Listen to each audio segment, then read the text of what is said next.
안녕하세요. 생활 속에서 접할 수 있는 노동 관련 이야기들을 쉽게 설명드리는 조인 인사 노무 컨설팅입니다. 생활에서 일어날 수 있는 노동 사례를 말씀드리다 보니 쉬운 내용을 말씀드릴 때도 있고 어려운 내용을 말씀드릴 때도 있는데 미리 말씀드리면 이번 내용은 간단한 내용입니다.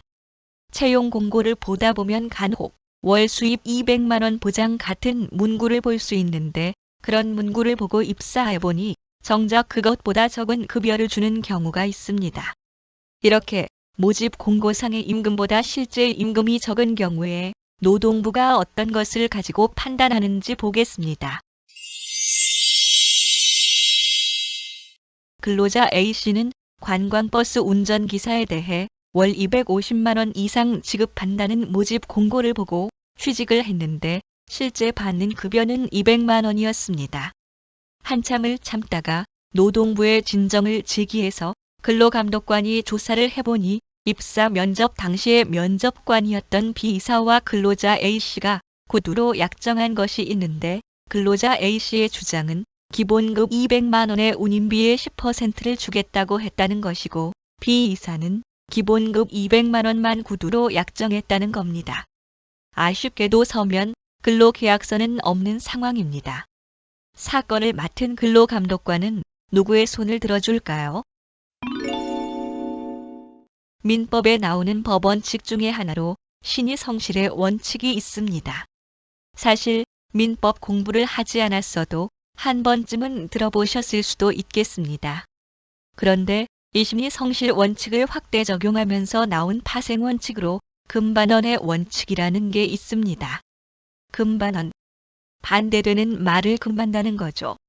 이미 표명한 자신의 선행적인 언행에 대해 이후 그것과 모순되는 언행을 해서는 안 된다는 겁니다. 사례에서 회사는 선행적 언행으로 모집 공고를 내면서 대외적으로 근로 조건을 밝혔습니다.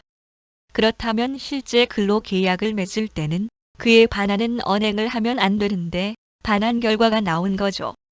그렇다면 그렇게 된 타당한 이유를 사용자가 입증해야 합니다. 만약 서면으로 근로계약을 체결했고 근로계약의 기본급 200만 원만 지급한다고 기재되어 있다면 그것은 금반원의 원칙을 위배한 것이 아니라는 걸 입증할 수 있는 증거가 될 겁니다만 이렇게 구두로 약정한 상황에서 입증이 될 리가 없으니 회사는 체불임금을 지급해야 합니다. 철석같이 믿었었는데 거짓말